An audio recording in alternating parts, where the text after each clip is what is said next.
Welcome to the XY Advisor podcast, where it's our goal to help you become the best financial advisor possible and drive the positive evolution of financial advice.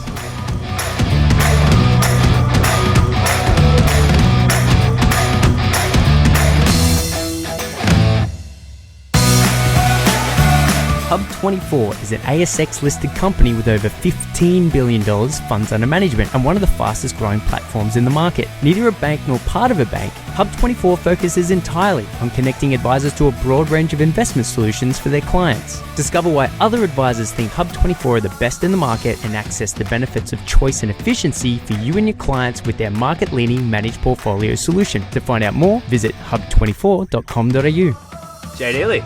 Ray Dramas. Hi. Good, mate. Yeah. Good to see you again. What's been happening? Oh, lots. Just, busy end of the year like everyone, I'm sure, running around, getting stuff done, trying to tie up a few loose ends before we go on break for a little while. So, all good. How's family? Family's good. Expanded since I saw you last. We've got a little daughter, Piper, who's 9 months old now, so she's keeping us busy and slightly sleep deprived, but not too bad. Yeah. How are you balancing it? Fortunately I've got a wife who's on mat leave who is doing the night shifts and sort of letting me get a bit of sleep because I'm sort of doing fairly long hours at the moment. But we're juggling it fine and somehow finding our way through it all for the first time. But How are you doing the modelling for your daycare? Or daycare? Yeah, daycare. Yeah, because I started looking at this for clients. It's like $120, $140 a day. Geez, I haven't even really looked into it that much, apart from getting our names down with as many places as possible, because I haven't even looked at the cost side. It's just so competitive trying to actually get in the door with anywhere. Yeah. All the places we've spoken to said that it's, basically, 3 months to 12 months waiting list. Seriously? Yeah, so we're just, I've just pushed the cost of the site and it will be what it will be. I'll have to find the finances for it. Yeah, man. Review the budgeting afterwards. For a lot of the clients that I'm working with now, it's like buying first property, having kids, those sorts of things. And when you put the daycare costs in, it's like, thank God of primary school kicks in from 5 because staggering, man. There must and I don't fully understand the rebate side of things, but there must be an adjustment because if you're earning like an average salary in Sydney and you have to pay for full daycare. Oh, it's definitely, there's a tiered rebate system based on, your combined incomes and everything. But I think, for a lot of people, you really have to look at, is it really worth that the spouse not working, working that extra day because of the extra costs? Like you have to be getting a decent wage to offset some of that. So and plus you get the benefits of spending a bit more time with your kid if you don't have them in daycare. So sometimes it doesn't always have to be financial. You get that sort of feel good and lifestyle factor as well by spending a bit more time with them. Cool. Well. For people who might not have met you when you were in Sydney previously, do you want to tell us a little bit about your story? So, Jade and I went to Horizons 7 years ago. Oh God, it would have been 2011, 12. Right about then. At the time, Jade was on the cusp of deciding whether or not to spend his time on Triple J or AMP, and he sits in front of me now. God, so isn't that a bit of a sad choice to make, isn't it? In hindsight. Well, tell us. Like, I'm super excited. I actually don't remember. So I always struggled with the idea of sitting in AMP where there's this big floor of 50, 60 people, and there's you there with this fancy haircut, living in Paddington, spending your evenings doing band practice when everyone else is reading up on their DFP. Yeah, it was a bit of a different life then, but I guess we all moved to Sydney back in, would have been 2008 from Adelaide. Me and the guys I used to play in the band with. The band's called Know Leopard. Just a small plug there.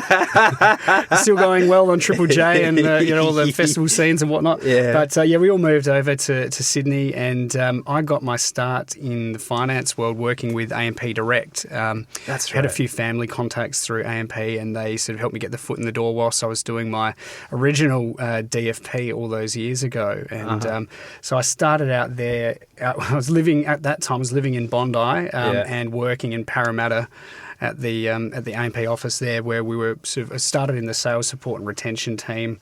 taking a lot of inbound calls, and then moved to the direct sales team, which I have no idea whether that still exists in general advice land. So what is A&P Direct? Is someone calls up, wants income protection, and you can just give it to them? Actually, it was a lot of it at that time was outbound phone calls to existing A&P clients talking about, do they want to review what they've got? Yeah, definitely. Thinking about it now straddles the personal and general advice, a bit of blurred lines there, which I think they've probably had to revise that business model. I think A&P are reviewing a couple of things at the moment, yeah. But they, so I was doing that for a while, and obviously, making 140 outbound calls a day wasn't really what I wanted to be doing, and was much more drawn to the relationship side of things in financial advice. So once I finished some of the studies, moved across to St Leonard's where we did Horizons together, and you were there for the full year, right? Yeah, I did the full 12 months there, so I could get the full end-to-end experience.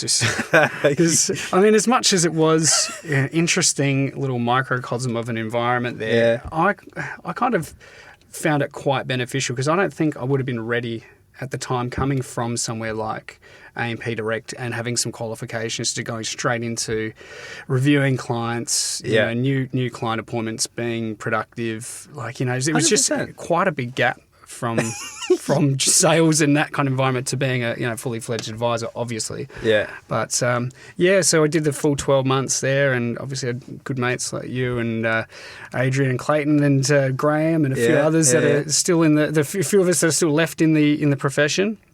And following the full 12 months there, where I was kind of, as you were saying, on half band duties, half financial advice duties. And was that, because that's a weird thing for advice, but was that weird for your bandmates to have you're the dude wearing the tie, this guy's a bit of a... I was the suit in the band, were you?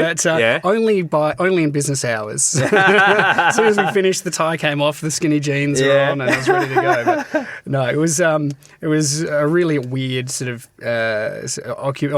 profession to be doing whilst in a touring band as well, but because those Horizons hours were not short, right? So that your days would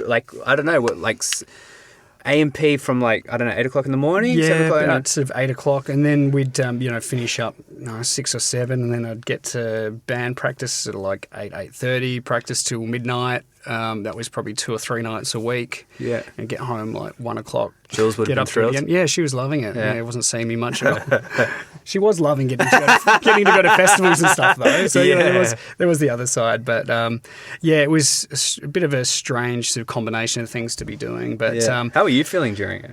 During it, I'm a little bit conflicted, because I was really enjoying the career progression and where that was all going, and feeling quite fulfilled from the job and future prospects. But at the same time, I've always loved playing music and writing music and being that's my only creative outlet. I'm no good at drawing or doing financial modelling. Financial the rigidity of spreadsheets. Really freestyling it, but I really enjoyed having that outlet, and getting to do live performing with all the guys and eventually the girls that were in the band was awesome. And I definitely miss that to this day. But actually catching up with the guys in a couple of weeks, they're down here playing some shows. And so we're still really good mates. Get to see them semi-regularly whenever one of us is in Sydney or Adelaide. But they're doing their thing, and I've kind of looking back now on where I'm at career-wise and family-wise, I think I made the right decision, because it was kind of at a crossroads where I kept doing something that I loved, music-wise, that was not in any way, shape or form financially rewarding at all. Yeah. Versus something, but on the cusp of, right? Quite potentially, but even still, it's very hard to. You really have to be in that top 1 to 5% of bands in the country to actually be able to do it. I think full time for a living. But on the other hand, I was really passionate about financial advice and working within my family's business, which had been around at that stage for about 25 years or so, and what the future options were there with taking over the business as what I've done now, sort of 4 or 5 years ago. So I think I made the right choice. It was the right time to sort of segue across into something else. Was that at the end of Horizons that you sort of said to the guys, "Listen, I'm out"? Yeah, it was after we finished the Horizons year. I had my father, Phil, who had his Hill Ross practice for since the early 80s, mid-80s or so. Yeah. He had another associate advisor in the office at the time, and he was probably, about 60 odd, so he's thinking about his succession planning and what's going to happen with all the clients that he's knows and spent all the time with long term. So he sort of gave me a bit of an ultimatum of either you come down and work within the business and we work together on transitioning this over time, or I'm going to have to look at other options with existing staff or new people coming in, and you might not get that opportunity again later on. So I kind of juggled it and thought, well, no, I'd be crazy not to take that opportunity and run with it. And so we relocated back to Adelaide in mid 2013 to pretty much just work with existing clients within the business, and took it from there really. Do you still play? Yeah, fortunately, I've finally got a great band room set up at my house now, so I've got all my equipment there. Unfortunately, I've got a daughter that likes to sleep whenever I'm not at the office, so I haven't been able to... You can't play the electric guitar quietly. You need to crack it. And it just, so it's just not the same as it used to be, but I'm getting some level of enjoyment. Okay, good, man. Yeah. So tell me about the business, because like that... I'm super fascinated with that. Like before financial planning, I worked in my family business. It was furniture business. Furniture, yeah. And working with family, like it feels like this romantic idea that it should work really well. It's a succession thing. It's like it just in theory it's fantastic, but. When it's like the 5th Thursday in a row of like having dinner, talking about work shit, it's like. It gets testing. Yeah, I definitely feel that. My relationship with my dad, Phil, look, professionally we get on really well, and we kind of know that we need to, respect each other's, approaches from things, and we're both going to look at things slightly differently. Yeah. Like Phil's, got a huge heart. He's a guy who would do anything for his clients, but his approach is probably a bit different, a bit more old school than the way I do it. But it definitely has been a bit weird for our relationship together, because I do find that, whenever we're hanging out socially as a family, like we can't stop talking about work, which is, I'm sure everyone that works in this profession would agree that it's something you can't just switch off from at the end of the day. Like it stays with you. You're always thinking about it. There's always something you should be doing or could be doing, or, that you end up talking about. It's the same with my mates that are in financial advice as well. Yeah. Whenever I see them, all we do is talk shop. It's a bit depressing, really. Sure, we've got something better to talk about, but you just revert back to, all that kind of stuff. So, it's been a bit, I'd say that it probably has compromised the social side of things with my family a little bit, but, professionally we work really well together, and I have to take my hat off to the old man. He's been pretty keen to embrace any changes that I've wanted to try and bring into the practice, because, and not all of which have been my ideas either. I mean, a lot of the time, you just, all you know is what you know from the previous roles you've had and your experience and things. And sometimes when you've got new people coming into the business that have got different ideas and backgrounds, they can come up with stuff that just completely changes the way you do things. And Phil's been really good at wanting to implement that in the way he's doing it, surprisingly. I notice you call him Phil. Is that like a default thing to clients? You cannot call him Dad. Cannot work in the office and call my old man Dad at work. No. Yeah. Especially when it's my business now. It's just, it's that awkward chain of command, and, with staff and things, it's weird. Yeah. I'm fascinated. So, because listening to this would be a lot of advisors that might not be working for in the family business, but still got an established business, been around for 25, 30 years, mid-60s owner. You can picture the dude, right? Yeah. I know a lot of them. Yeah. Yeah. So what did you and Phil do anything to any structures, or did you engage anyone as a third part? How did you guys go about? Well, I think we're both probably, We talk. Are you talking about from the succession planning side of things, or just how we approach it with the clients and things? Well, both. But I was asking more from a business side of things, to say how do you guys ensure that has success, or is there a structure to that? I guess one of the things about being licensed through Hill Ross is that they've been really good at providing us with business coaching and support internally within the licensee. And of course, you got to take that for what it is, because it's going to have a bit of a licensee flavour to it. But you can pick the bits out that are going to benefit you and your clients and the way you do things. But I guess in the lead up to when I took over, which was end of June 2015, I'd already been working in the business then for about 3 years. And so Phil and I had been a lot of the time having joint review meetings with a lot of our existing clients, sort of pre-positioning that to ensure benefits for their own ongoing financial security and advice relationship. We were trying to put these steps in place to make sure that we could continue to look after them, even with whatever Phil wanted to do as he went into retirement. So it was important that we didn't want it to be like right, Phil's done, here's Jade, there you go. Yeah. Start building a relationship Younger with him. Yeah, young Phil. Yeah. Same guy, younger guy, more hair, whatever. Better haircut. Yeah. But we really deliberately try to have those combined meetings for quite a while to build up those relationships and make sure that the clients that have been, a lot of them had been with the practice for, 20 odd years, been with Phil since he started, a lot of them back in the A&P days, but that they knew me and felt comfortable with me to make sure that, look, as far as we're concerned, all the processes, everything they like about what we're doing just carry us on as it always has, but it's just they deal with me because I'm going to be there 5-6 days a week and Phil's there at the moment 2 to 3 at best. When he's not away enjoying his semi-retired He's a motorbike life. rider, isn't he? Yeah. So they've got a group of guys that do, usually I think it's every 12 months, they go away for about 4 weeks, 5 weeks or so, somewhere in the world riding motorbikes together and having, God knows what they get up to. But, good times, I'm sure. Plenty of drinking and, carrying on. Yeah, good on him. Yeah. So, like, I'm thinking thinking about for guys listening to this, so you're sitting in the meeting room with Dad, like in the first Phil.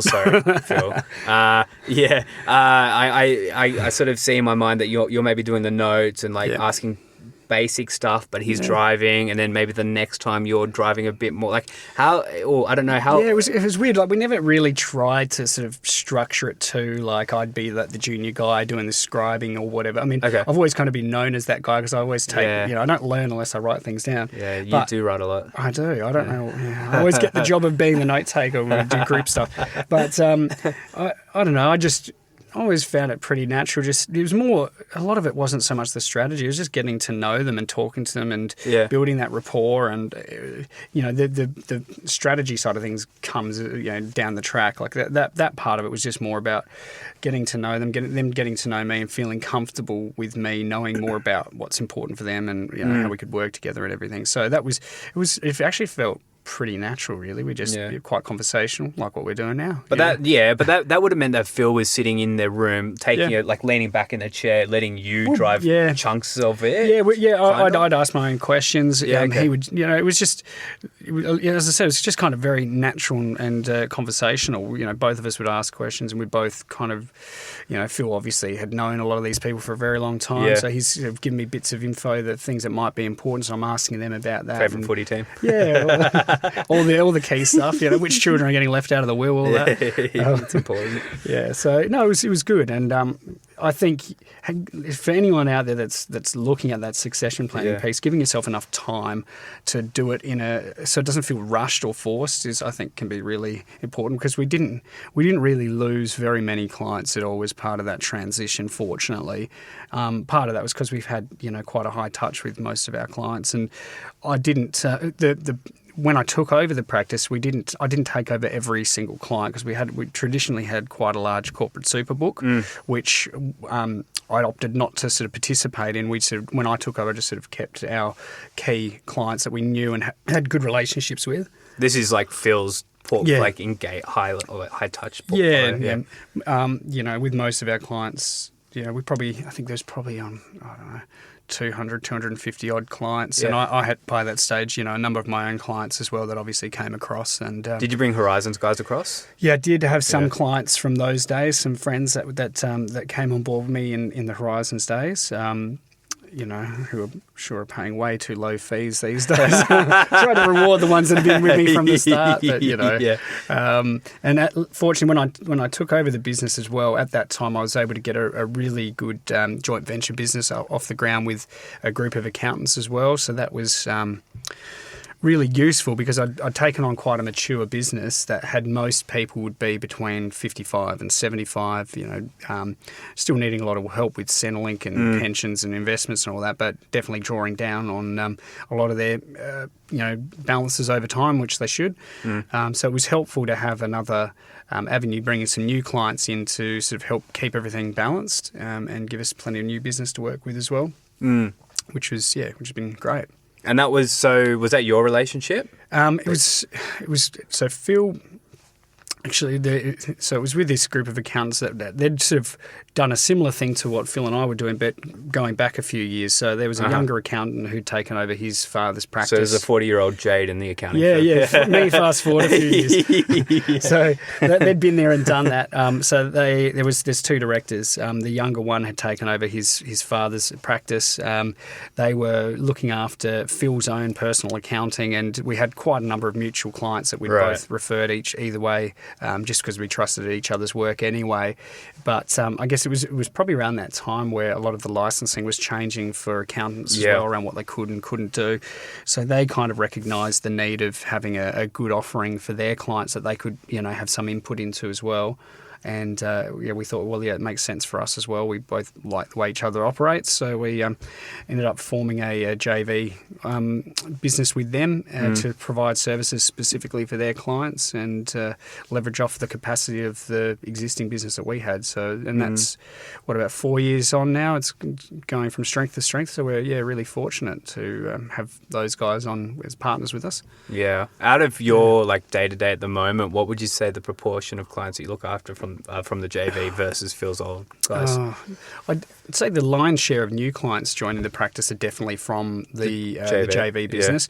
We still get quite a few referrals from existing clients. Kids of Phil's clients, or kids of your clients? I should say. There's definitely the intergenerational thing. Not as much as I was probably expecting, but there's still a few that come through from that. I had a few other relationships with some lawyers out there as well, which have been great at referring a few clients through for various things. I think most of the new business would probably come from that relationship with the JV, and we deliberately structured it in a way that it would be beneficial, to all parties involved. We wanted to get a win for the clients and a win for each of our businesses. And I think that when you approach things from trying to just not ever win at somebody else's expense, but get mutual benefit out of it, that's where it succeeds. So there's so much benefit. I'm fortunate to have a really good accounting relationship with someone, and I find it's helpful to have the Chinese wall system where it's I can't talk tax advice to clients and he can't talk advice to clients, but we can talk to each other about stuff and say, this is a tax thing I'm thinking about. I'm out of school. What do you reckon? And he can say, financial planning this. And it's cool. And then we go to the client with this united front of just he's spoken, I've spoken, we're all sweet, and this is what we think. Yeah, I think that it's definitely the way to go about doing it. And from a client's perspective, from what I've noticed just purely from our JV is that, they love that integrated approach of knowing that, their investment advice is going to overlap with their tax planning. And it's all managed by people that are on the same page with each other. Like our staff can communicate with each other as well to make sure that we can get things done, efficiently for clients. And everyone seems to benefit out of it. And it's seriously so much easier for us dealing with clients like that than compared with some other accountants. Actually, we have got some other external accountants that we have nothing to do with who have been great, but some of them take ages to get things back that you need from them. And so it's definitely a more efficient way of doing it. And it's been great for us. Cool. Yeah, no, that makes sense. I want to go back to the client transition thing, and I just sorry to bang on about it, but I think it's going to be helpful for a lot of guys, and girls or people. I'm just thinking data, what were there any key issues that you saw keep coming up when you were talking to clients? As it sounded like it sounds like Phil's the sort of character that maybe has a big enough ego that he doesn't need to assert himself for pride's sake and allow you to drive things. But I don't know. I'm thinking of the traditional more classical type of advisor that might be a bit of an ego, doesn't want to relinquish. It'd be tough, right? Because you were talking about not being the scribe in the early days, and I just wonder maybe that's done you a big favor, because I know when I first started out and I was an associate for a senior advisor, as I started to transition those relationships, I was always the young kid in the room, right? So even when the senior's gone, you're still the young one, which is not good. Well, yeah. Yeah, I can. Yeah, it depends on the personality of the people, I think, and you just. If you want it to succeed, you just, as the older advisor, seeing it from my side of the fence, you just can't cling on to it and be too protective of it. Like, if you want it to work, you've got to really make sure that you're giving the younger person every opportunity to succeed and giving them all the information and stuff that they need to pick up where you left off. But I had... it was interesting that as going through that process, and I said as the demographic of our business was pretty old, so most of older, 55 to 75, as most of them I'd say. That'd be pretty standard for the I reckon it probably would. Yeah. But with a lot of them, they were saying, look, we're going through this same process with our dentists, our doctors, our lawyers, because like a lot of the people have done this journey with the retiring. Yeah, that's true, man. Thinking, well, geez, I don't want to be getting to my 80s and having to get a new doctor who doesn't know anything about me. So they're actually a lot of people already thinking that themselves. So getting their own things in order. So I guess it was kind of, right place, right time. Thankful. And that, thinking back to that was that call I had to make with leaving Horizons, whether I'd stay in Sydney or not. Yeah. And I'm pretty glad that I made the call to get out and get involved with the business, or else I could have missed that opportunity. So I get, and you've kind of gone all in on the other, right? So it's like band versus this. Well, the timing worked out nicely. Put all the cards down. That's nice, man. So what would you say for someone who, now you've got a team now. Yeah. So in a situation where you've got an advisor looking after a lot of your day-to-day, say, as you sort of grow as a business, at what point do you think it's appropriate for that younger advisor or for someone in a team to then say to you, as an owner, what's up? Never. No, I don't know. It's hard because, and I've personally struggled with this. I don't have an associate advisor at the moment. I still do pretty much everything end to end. I've got some really good support staff around me that do, that help with, the day-to-day stuff. But I'm still pretty much the guy for all the existing and new clients at this point in time, which will have to change at some stage. But I personally do find it difficult I'm probably doing some of the things I said not to do. I do find it hard to pass over that relationship for clients that I've got a really strong relationship with to somebody else, because then when somebody else picks it up, you're no longer that link to what's going on with them. So I'm sure there's... Phil did it. I know. He was ready to do it. He was at that end of his career. You need a motorbike license, mate. I know. But I'm sure, look, there's a million ways to successfully do that. And I know a lot of guys that are running practices with, 5 to 10 advisors, and everyone's, got a really good system of how to, keep clients within the practice and make sure there's somebody there that can look after their needs and everything. We're probably, I don't know, maybe 12 months away from looking at taking on an associate advisor or somebody in that space. So I haven't had too much experience with it yet. But, I guess once you've done the hard yards and if you can prove yourself enough, then I guess there's a saying that somebody told me years ago, shy kids don't get any sweets. You just got to ask the question. And if it's, if you see yourself as part of that practice for the long term and, you feel like you're adding value to that practice and the clients, then I suppose there's no shame in putting your hand up and say, hey, look, I want to be part of this. How can we make this work? Yeah. How would you feel if someone came to you that was an associate and said, hey, Jade, in 5 years, say, I want to be in a position where I'm at the table. Yeah. What do I need to do? Like, you would respond well to that, right? Yeah, I mean, you've got to, for the right people, it has to be the right personality fit. Because, if you bring anyone on as an equity owner in the business, you're then essentially going into partnership with that person. Yes. I wouldn't do that with anyone that I don't think I have the same approach to ethics, the same approach to clients with. I know several people that I would be more than happy to do that with. But I think you would need to get the personalities and the approach right. I wouldn't want somebody who's just in there to, do be an associate advisor for as quick as possible time and then try and think they can just hop straight into being an equity owner of the business. Yeah. I think that needs to, you need to take your time learn the ropes, show your value, show what you can add to that relationship as well to make it worthwhile for the other person bringing you on board. But definitely, I think it should be a natural progression for any associate advisor down the track if they love what they do and want to be part of that business. So I imagine it's a struggle for a lot of people where, like, yes, absolutely, you don't want to rush into anything as a business owner, but also, like, I certainly have seen many retaining talent, but also, like, for younger people not being led up a garden path. Yeah. Like, and I see so many situations where people have continued to and like that carrot that's always just out of reach. The carrot's that's always there, right? Yeah. And I don't know that on the other side of the coin are people having as, like, honest views as you to say, well, I don't know. It's just an interesting one. And what I was thinking was how does someone start to understand whether or not it's a carrot or if it's a legitimate... or if they're just getting BS'd. Yeah. Yeah, I mean, it's hard. And I was just having this conversation with a client the other day who's a completely different industry, but the same issues. So it was a guy who was working for I think it was a pool maintenance business or something that was quite successful. But the guy had been telling him for years that he was going to, he's going to step back, he's going to sell him some equity in the business, he was going to phase out. And it just never happened. Yeah. And, he just kept getting jerked around. And it got to the stage where, there was so much animosity built up from not having that opportunities that you thought were going to be there, that he had then gone out and set up his own business. And then some of the staff that were at that business have come across with him to set up his own business in competition with his old boss.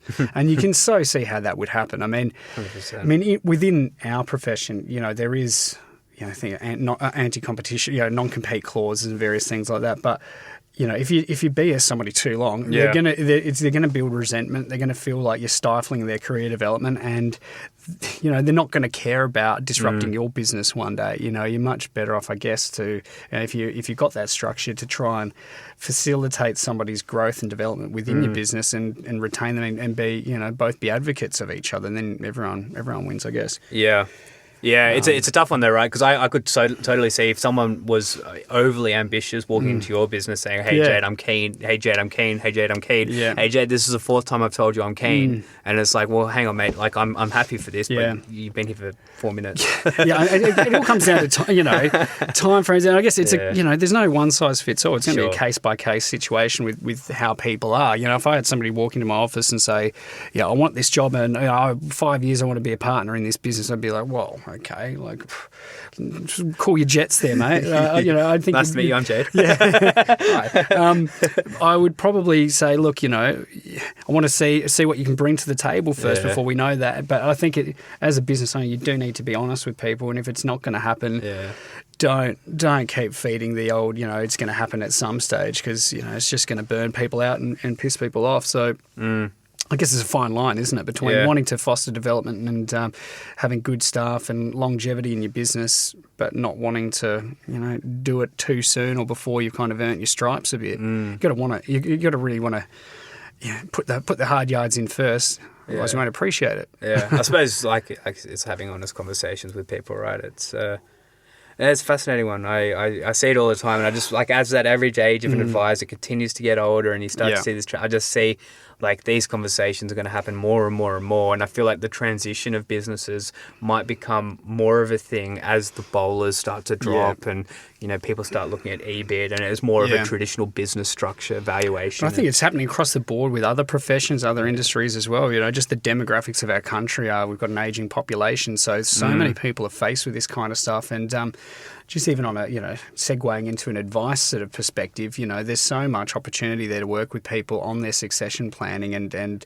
because a lot of people just never think about it. They think, oh, look, at some stage I'm going to pull the plug on my business and get paid some money somehow, and that's going to be my retirement. No real idea of how that will actually happen, how they're going to facilitate that. So it's important for all of us to think about it and get things in order. Do you do that stuff? I don't specialise in that sort of stuff too specifically. I mean, we do a bit of it around people that are retiring, around the small business CGT concessions and whatnot, but not specifically estate planning. But we obviously have those conversations a lot with the accounting clients, joint clients as well, because the accountants have got a pretty big hand in how that can work. But I mean, it's just an important conversation to have. Totally. Otherwise, people just start thinking about it too late, and it's too difficult to plan when you haven't got time. I just went through the advice process with a 40-something-year-old, and like we asked people to do a budget on like their day-to-day expenses, and he was impossible for him to strip out his personal expenses to the business. Like it was just so intertwined, and like yeah. I'm not a business owner, right? As a day-to-day traditional type of owner, so it was difficult for me, and I could see it's less of a problem when you're 40 and you're working day to day. It's the can got kicked up the road a little bit, but I imagine if you're 60 and you're that person, like tough to provide advice. Well, I mean. It's kind of like that. It's the same thing as like that client that comes to you and they're about to retire and says, "Oh, look, I should probably start thinking about my super now." Hey, and you're like, well, mate, where were you 10 years ago? Well, we should be 20 years ago. We should have been planning this sort of stuff. You know, you got to allow time for these things to work, or otherwise you try and force them without the time, and you're not going to get the outcome that you want potentially. You know, which is why I was glad that, like with Phil. Fortunately, we had that family connection, so we were able to start working on that together from a fairly early stage, and it was pretty much a 2 to 3 year sort of lead up to when I took over. You were doing. Yeah. Was Phil your main? Because one of the things I wanted to ask you was leaving AMP Horizons into here. Like for those that haven't done AMP Horizons, like I know AMP cops it, but like Horizons legitimately like really good. The academy was really collegiate. I've met some of the best people in my life out of the people from there. But like it's a lot of XY advisor and like sharing advice and ideas was born from like the Clayton, Adrian, and myself having that, and you as well. I mean, I see a lot of those names that are on the forums and things that we're posting on are guys that I recognise from Horizons or in the network and various AP Charter Ross sort of guys that I know. So it does. You jump on a plane now. You're in Adelaide, so you got Phil there. So where did you get your resource? Like what? How did you do that? Just got on the bike and started pedaling. No, fortunately, I think coming from that, doing that 12 months in the practice through Horizons really did, fortunately, give me the skill set to kind of hit the ground running, I think. As I was saying, if I hadn't have done that, I would have been floundering for a lot longer, and it would have taken me a lot longer to kind of get in the flow of what do I do day to day? How do I be productive? What does my ideal week look like? Excuse me, all of that sort of stuff.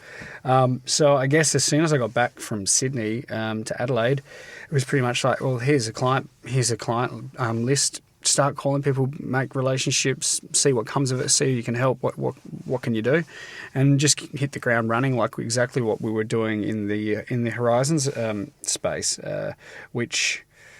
It was tough, but fortunately, I'd had that background of doing truckloads of phone calls every day. Yeah. You just got to get on the phone and be in touch with people. You can't have that call reluctance or be nervous to speak to people. You just have no choice but to get out there, speak to as many people as you can, see as many people as you can, and just see what you can do for people. And Phil was obviously the main mentor I had there because I was working pretty closely with him. But I had other guys who I'm really close with who had been advisors for longer than I had, who we're sharing ideas and kind of doing our own sort of mini peer group type things, which I think are really important. In Adelaide? Just a few of us from different licensees, and we'd catch up and just talk about what's going on and ways we're approaching different things. And our cool. Stuff's always changing, so having other people you can just bounce ideas off, like what we do on the XY forum, it's great to have that. But we were kind of doing that on a mini scale, just between 3 or 4 of us. But, it'd be tough, man. I always thought it's like, well, now you're there. I imagine you day to day you see a lot of more conventional stuff going on in business. Like, well, hang on, I've got all these ideas, and like after a year or so, I just want how do you re-get the the sunlight, but like how do you re-get energize yourself to say, okay, well, I think the hardest transition for me was going from being an advisor and just seeing clients and all that to them being a business owner. I found that a massive sort of mindset shift that I'm probably still wrestling with in my daily sort of routine, because it is such a different thing to not just, for me, I feel like the advising is the easy part. coming up with fresh ideas for the business on how we look after clients, how do we deal with the ever-changing compliance framework we're dealt with, how do we do things better, more efficiency, leverage technology, but at the same time we've got all these clients that we need to put in the hours to see and review and do things for. It's really hard to kind of keep all those plates spinning. I'm sure any small business owner or people with practices would, especially in the early days, agree that it is hard to get the balance right, because the part of the job I fell in love with was being an advisor and seeing people and the relationships, but then all of a sudden you're responsible for staff and hiring and everything else that comes along with it. And it's challenging to know how much time of your day you devote to each of those areas, and where do you go for help if you want to, as I said, I had only done it. I'd been in the role for about 3 years before I took over. I'd been, had other experiences that sort of helped me with some of it, but, it's hard to know where to go for help to develop things and make sure that you can implement different strategies in your business whilst keeping it running. Where do you go for? Where have you gone for that? Is that a Hill Ross thing? Because you mentioned the business coaching, or is it more the guys that are here? So I do with my with Chris, who's my accountant and also partner in the JV business. I do quarterly business sessions with him, business coaching sessions. So as part of that, we we revisit all the P&Ls of the business. We have a look at what are some of the projects we've got coming up. What are some of the things that we're going to need to devote time to within the practice? What are a couple of things we want to achieve before the next quarterly catch up. So, whilst we might not get every single one of those things ticked off by the time we catch up again, at least if we can get one or two of them done, it's a step in the right direction that I might not have done if I hadn't been having those conversations. So I find it really beneficial for me to have that partnership with Chris. But I'm sure there's, other external people you could pay to go to those kind of things, I guess. But I sort of ended up doing that just because that was a service that Chris offered, and I knew that he knew my business intimately and was objective from it. Because I guess I didn't want to be having those conversations with Phil because he's too close to the business and he's always done it a certain way. I wanted to get somebody with fresh insights from outside. An objective thing would be no bias well. For it, and just to give me some fresh ideas about what we could do. And that's been helpful. But it's still challenging just with this finite number of hours you got in the day to kind of do everything you want to do. Yeah, it's a bit like, I feel like I'm on a bandwagon now, but it's a bit like with clients where it's like, if they cancel a review because they've got a busy work day, it's like, well, man, why are you working? Yeah, exactly. It is a bit like that. I feel like 90 days is really good. You mentioned 90 days with the accountant. 90 days is this. We do it at XY as well, and I like 90 days really good runway because it's like it's short enough that you're engaged in the project, but it's also long enough that you can deep dive into stuff. Yeah, is that so? That's I'm not sure how we arrived at that. It just quarterly sounds good. And it was, like you say, it's short enough that by the time you go back to it, it hasn't been 12 months and you're thinking, oh, Jesus, what do we talk about? Like you can be held to account for some of the things you want to achieve. But I think I've still probably found it challenging to have a business that's been around for 25, 30 years before I took over, with a lot of existing processes and practices around the investment management side of things, and the way that we manage our client relationships, to try and think about how we could reinvigorate that or bring it into a more modern approach. What is the more modern approach? How have you done that? Well, to be honest, fortunately, the way that the practice had been running for at least the last 10 years before I took over was that with all of our full service clients, we were on yearly renewable agreements with everyone. So we've kept that going, but what has probably changed is, historically we've had more of a, come in whenever you need to. If it's a couple of times a year, come in a couple of times a year. If you don't need to come in this year, we'll check in with you, make sure it's all good, and then, drop in when you want to. But it's kind of moved to now you need to formally review everybody every 12 months to make sure that you can continue providing the services, which I have to admit, for some clients, they actually don't really want to come in frequently, but for us to continue looking after things as we do, we have to. So that's probably meant that we've increased our review workload by, I'd say, maybe a quarter to a third, maybe a quarter or so. Solid chunk. Enough that it's especially when it's a third of people that are like, I don't know why we're talking, Jade. Like, I apologise. Can you just... we do what we need to do. We want to make sure, obviously, that everything's kosher and everyone's getting looked after. But a lot of the time, you just you may not need it every single 12 months, but then sometimes it's 2 or 3 times a year. So anyway, that's been a change that we've just had to manage from more of a time time in the diary perspective, because that obviously eats into time you can be seeing new clients and working on other things, because we just have to review everyone, and that's all good, which we're doing. But yeah, it's then just also then thinking about what's our client communication strategies. How do we leverage technology to handle more of that stuff? How do we personalise things a bit more as well? It's ever evolving. I feel like you could provide the clients with a Christmas soundtrack. Best of, Michael Alamokel Bublé or something. Yeah. Oh God, no, thank you. But we still do handwritten Christmas cards. You do, yeah, cards, man. There's a lot to be said for handwritten, man. I can't believe how many people comment on that. Yeah. You got good handwriting as well. It's not it's all right. It gets a bit sloppy when you're doing 40 cards at a time or something, and I'm always just on the cusp of getting them out. But they surprising how many clients still, when you call them, they say, look, thank you so much for that birthday card. It was the only one I got this year. Wow. Really nice that somebody cares enough to do that. And whilst you're doing it at the time, and it does take up a big chunk, you think, oh God, do people even really care? Like they do, surprisingly.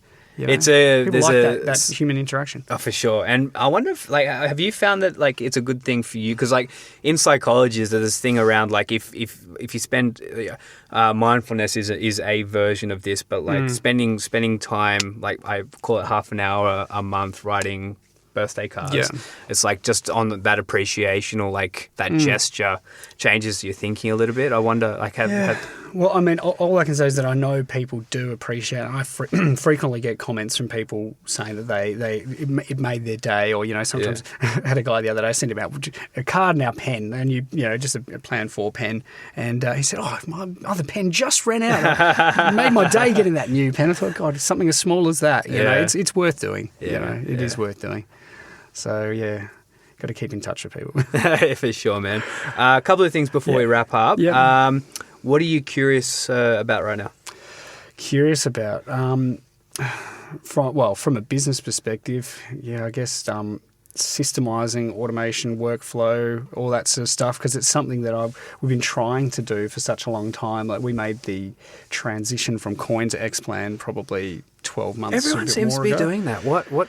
Well, from us, we could just see that Coin was getting zero upgrades funding, and it was just sort of pretty antiquated in the way that it did things. We wanted to be getting more data feeds, better reporting for clients through our CRM, and same old story. Yeah, and Xplan seemed to do a lot of that. I hadn't had any experience with it before we took it on. I'm still, fairly average at it, using it to its potential, but fortunately, some of our paraplanners and things have had a lot of experience with it, and risk researcher and all the data feeds and whatnot. So I think for us, trying to just go through end to end of our review clients, new business processes, all of that, and workflow it all, just to make sure that, it is very easy to just miss small things when you're left to human interaction with it all. Yes. It can happen. We're only human. So if the less chance we have of people, doing that, the better. So that's something that we'd like to see fully up and running in the next couple of months. But I'm forced to be curious about the FASIA exam. Yeah, man. So have you done any stuff for it? I've just started the ethics module with Kaplan. So my sort of I've just finished the grad dip. So my next, trying to finish the masters 4 units next, and doing the ethics module at the moment. So my plan was to do the ethics module and then do the FASIA exam after I finish that, just to whilst it's all fresh in my mind, but. The education stuff is a massive chunk of your time, and for me, I'm not sure whether I'll end up doing CFP and getting that, but I definitely want to get the masters finished off over the next 12, 18 months or so. So that's something I have to be curious about, and I want to be. I do want to be, but I just need to get it done. Yeah. So you need to do masters and ethics and the exam. Is that? Yeah. What's under your belt at the moment? Education-wise, well, I've just finished the grad dip, which is so I finished the 8th module of that only a few weeks ago. So 4 more for masters, including the ethics one. Oh, happy days! Yeah, so the ethics can count as as far as I'm aware, can count as one of the elective subjects. I think they changed that last week. Of course they did. Just like when we got credit for things after I'd already finished them. But, We got some credit, I think, for Horizons or something, but it was already after I finished that next lot of studies, so I didn't get to use it. Yeah, good. But yeah, so, that's obviously something that's on the agenda for the next 12 months or so. I did the practice exam last week. How'd you go?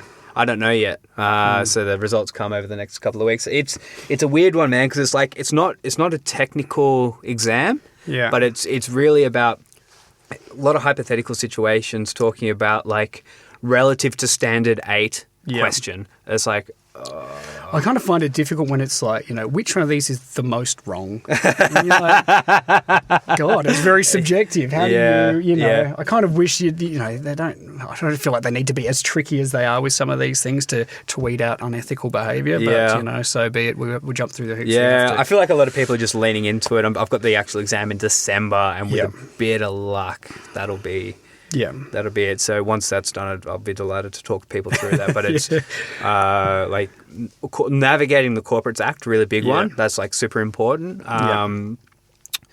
It's a big act. It's a big act, yeah, man. Hundreds of pages. So that's why I say navigating the act, because it'll ask about something relative to the Corporations Act. But if you know how to find the particular area.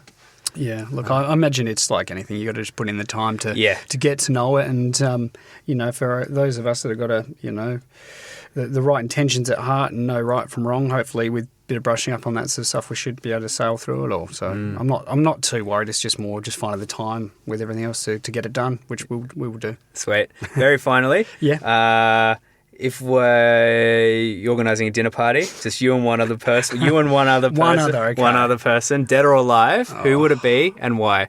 You can have 2 if you're struggling. Oh, jeez.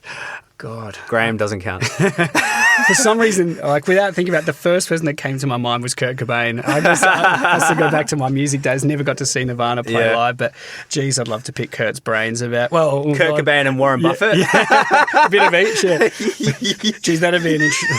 I don't know whether that'd go terribly. You'd be stressed out, mate. You would not enjoy that. Yeah. You don't want those 2 people in the room together. But no, I'd love to meet. Would have loved to have met Kurt and got to know about his creative influences and things that go into his songwriting and process and everything. But not to be. That will never happen, unfortunately. Yes. So R.I.P. Yeah, take Kurt Cobain. Yep. All right, man. Good to see you. Yep. You Thanks for your time, and thanks for having me. We'll catch up soon. Yeah. Cheers. Thanks.